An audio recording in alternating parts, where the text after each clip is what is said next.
I didn't invite you because starting today, you're not family anymore. That was my mother Diane's answer when I asked why I'd never received an invitation to my younger sister's wedding. 3 days earlier, she had only told me there was an important family dinner. So I came to Hollow Creek Bistro, the kind of place with white tablecloths and candles that cost more than my first month's rent. If you've ever been the child your family quietly wrote off, stay with me, because this story doesn't end where you think it does. Hit subscribe before we go any further. You are not going to want to miss what happens at the end of that aisle. The restaurant smelled like rosemary and candle wax. Soft jazz played somewhere behind the bar. I remember all of it in strange, sharp detail, the way you remember the room right before something in your life quietly ends. My name is Renata Cole. I'm 28. And for most of my life I was the daughter my family tolerated, not the one they loved. Growing up in our house in Ashford Point, there was never a shouting match, never a slammed door. The unfairness was quieter than that, which is exactly what made it so hard to point to. When I was 14 and Renley was 11, I got a second-hand bicycle for my birthday because it still works fine. That same year, Renley got a horseback riding lesson package because she'd mentioned once that she thought it looked fun. When I made the honor roll 3 semesters running, my mother said, "That's expected of you." When Renley brought home a B in art class, my father hung the report card on the refrigerator like a trophy. At 16, I took a part-time job stocking shelves at a pharmacy to save for my own car. At 16, Renley was handed the keys to a certified pre-owned sedan with a bow on it, paid for, I later learned, out of the college fund that had technically been opened in both our names. My father, Harold, was the one who quietly made all of this possible, and the one who never seemed to notice it was happening. He wasn't cruel. He was simply absent in the specific way that let my mother's favoritism go unchecked for 20 years. If I brought it up, gently, carefully, the way you learn to when you're the child nobody wants to hear complain, he'd say, "Your mother just has a different relationship with Ren. Don't read into it." I told myself the same thing over and over for most of my life. It's temporary. She'll grow out of needing to compare us. Things will even out once we're adults. They never did. If anything, the gap only widened once actual money was involved.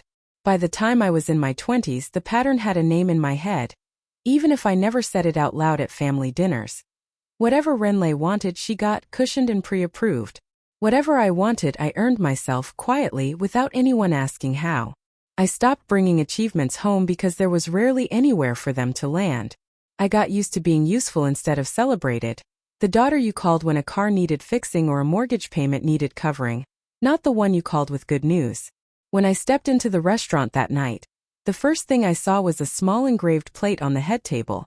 "Congratulations on your engagement, Ren." Ren is my younger sister, Renley.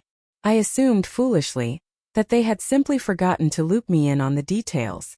"Congratulations," I said, smiling. "When's the wedding?" "Of course I'll be there." My mother cut me off before I finished the sentence.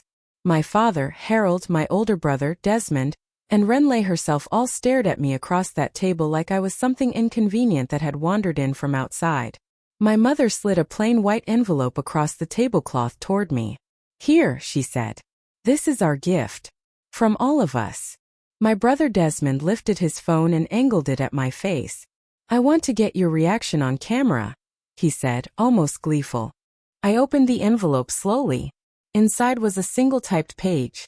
A formal notice severing me from the family, for signatures at the bottom. Not a single one shaking. I read it twice. It wasn't a family cutting off a difficult daughter. It was 4 people quietly canceling their emergency fund without knowing it. I folded the letter along its crease and set it beside my water glass. It stopped being a weapon the moment I touched it. It became a permit. I reached into my bag and took out my phone. "Oh, are you going to go cry to your little college friends?" Desmond sneered, lowering the camera slightly when he realized I wasn't giving him a reaction worth recording. I didn't answer him. I unlocked my phone with my thumbprint and opened my banking app. What none of them knew, what none of them had ever bothered to ask, was that the useless daughter who dropped out of her master's program had spent 3 years building a tutoring and mentorship platform called Northwind Study from a card table in a shared apartment. What none of them knew was that Northwind now had 80,000 paying families on it, and the revenue had stopped being a hobby a long time ago. Northwind hadn't happened overnight, and it hadn't happened because anyone in my family believed in me. I'd built the first version of it alone, in a studio apartment I shared with 2 roommates, teaching myself to code from free tutorials between closing shifts at a coffee shop, because a real education felt out of reach after my parents redirected what should have been my tuition help toward Renly's more promising ventures instead. For 3 years I told no one in my family what I was building, mostly because I'd learned that sharing good news with them only ever seemed to invite comparison, or worse, a quiet request for a loan. By the time Northwind had its first 10,000 paying families, I had stopped waiting for anyone at that table to ask what I did for a living. I opened my private lending dashboard. Listed there, under active loans, was one name, Renly Cole. 2 years earlier, I had quietly wired her $78,000 to open her boutique event planning studio. The money I'd earned building Northwind through nights I never once complained about at family dinners. Not one thank you card came afterward. Not one mention at Thanksgiving, not even an acknowledgement that the seed money hadn't simply appeared from nowhere. I'd had a lawyer draft an actual promissory note, with an acceleration clause for irreparable breakdown of trust between the parties, and her car, a cream-colored convertible, listed as collateral. Strictly business, I told myself at the time, the same way I told myself the mortgage payments 5 years earlier were simply what a good daughter did. I hadn't expected to ever actually need that clause. What are you doing? Are you even listening? My father snapped, irritated that I was staring at my phone instead of at the disownment letter. I didn't look up. I tapped emergency acceleration on the loan. A field appeared asking for a reason. I typed it exactly. Irreparable breakdown of trust between the contracting parties. That was the precise language my lawyer had built into the contract for exactly this kind of night. And the proof of that breakdown was sitting 6 inches from my hand. A red confirmation button appeared. I pressed it. A small green banner replaced it. Request submitted. I slid my phone back into my bag, stood up, and looked at my stunned family for the last time that evening. I turned to Renly and said gently, "I can't wait for your wedding." It sounded like a kind sentence. It wasn't. They had no way of knowing what it actually meant. They laughed about it in the parking lot I heard later. My empty threat. The powerless sister making noise on her way out. They went home congratulating themselves. But starting the very next morning, small cracks began appearing in Renly's perfect life. First, an email from her flower vendor. A payment for a large order had bounced. She blamed it on a bank error. 2 days later, her business credit card was declined at a supply warehouse. "There's some mistake, it'll clear by tomorrow," she told the cashier, annoyed. 3 days after that, a notice arrived from her studio's landlord. The month's rent hadn't gone through. The cracks kept widening because I'd stopped the one thing that had been quietly holding her cash flow together. $78,000 she'd never actually earned back. Still, she refused to see it clearly. She told herself I was simply being petty. "She's just trying to get attention," she said to her fiancé. "Once the wedding's over, everything will sort itself out." She had no idea the wedding itself was going to be the reckoning. While she repeated that story to herself, I was doing something much quieter. I met over video calls with my attorney Priya Anand, going through the loan file page by page, making sure the acceleration notice had been served correctly, making sure every date lined up, making sure there wasn't a single technicality my family could later use to claim I'd acted out of spite instead of contract. Priya was thorough in the way good lawyers are, unhurried, unemotional, treating what felt to me like the end of a family as nothing more than a well-documented business matter. "You have every right to do this," she told me on one of those calls. "The only thing that matters now is making sure it's airtight." I made sure it was, because there was something else my family had conveniently forgotten. 5 years earlier, when my father's small investment firm collapsed and the bank was 6 weeks from repossessing their house, it was me who wired the mortgage payment every month for almost a year, quietly, without asking for recognition, because at the time I still believed love was supposed to work that way. I had the bank transfers. I had the dates. I had all of it saved, organized, and time-stamped, sitting in a folder I'd never expected to actually need to open again. Renly's blind confidence and my quiet paperwork were about to collide on the same afternoon, in front of 120 guests, and none of them knew it yet. The wedding was held at the Amberlin Vineyard estate, A hillside venue with a stone terrace that looked like something from a bridal magazine. White linen tables lined the lawn, decorated with flowers that had almost certainly come from what was left of Renly's dwindling inventory. String music drifted over clinking champagne glasses. My parents floated through the crowd, glowing in their roles as the proud mother and father of the bride. Desmond laughed loudly with old family friends. As far as they were concerned, I had already been erased from the picture, and this was their perfect, uncomplicated day. Underneath her flawless makeup, though Renly wasn't as composed as she looked. Several times I noticed, because by then I was standing quietly at the edge of the terrace, she slipped away from well-wishers to check her phone, her jaw tight. Creditors weren't waiting for her wedding day to be over. Right as the champagne tower ceremony was about to begin, a small stir rippled through the crowd near the entrance. Heads turned. I was standing there in a simple navy dress, uninvited but not in any real sense unwelcome. Every guest at that party had known me for years. The moment my family spotted me, the color drained from their faces. Renly went pale, the champagne bottle trembling slightly in her hand. I smiled, calm and pleasant, and walked toward the head table. The quartet stopped playing on their own, sensing the way crowds do, that something was about to happen. "Renata, why are you here?" Desmond's voice cracked, more startled than angry. My father just stared, as if his glare alone might make me disappear. I stood in front of them, smiling warmly enough for the whole terrace to hear, and said, "I'm here to celebrate my sister's wedding, of course. Congratulations, Ren." Her shoulders jumped like she'd been struck. From the small gift bag in my hand, I pulled out a folded page. A copy of the disownment letter they had handed me 1 week earlier. "This was your gift to me last week," I said. "I brought you something in return." A ripple of confused whispers moved through the crowd. I picked up a microphone from a nearby stand and walked toward the small stage. The event coordinator started toward me, but my father raised a hand to stop him. He didn't want a scene escalating any further. He assumed I'd embarrass myself. He was wrong. I looked out over the faces gathered on that lawn, then spoke, calm and unhurried. "Thank you all for being here to celebrate my sister Renly. I'm her older sister, Renata. On a day like today, I thought I'd share a little bit about the real story behind the Cole family's success, especially Renly's." The silence that followed was immediate and total. "Many of you are clients of Renly's studio, Gilded Bloom Events," I continued. Several women in the crowd nodded, proud regulars, believers in her story. Renly's face relaxed for half a second, thinking I might actually be complimenting her. That relief didn't survive my next sentence. "What most of you probably don't know is where the seed money for that studio actually came from. The initial $78,000 was a personal loan from me." A wave of stunned murmuring rolled through the tables. Guests looked at me, then at Renly, then at my frozen parents. "I thought she built that from nothing," someone near the front said, loudly enough to carry. "It wasn't a gift," I went on. "There was a notarized contract. A business loan with a clause. If trust between the parties broke down irreparably, the balance would come due immediately. 1 week ago, my family handed me a formal notice ending our relationship. So a week ago I called in that loan." Renly's knees gave out. She sank onto the lawn in her wedding dress.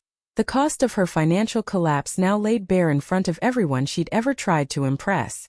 I turned toward my parents next.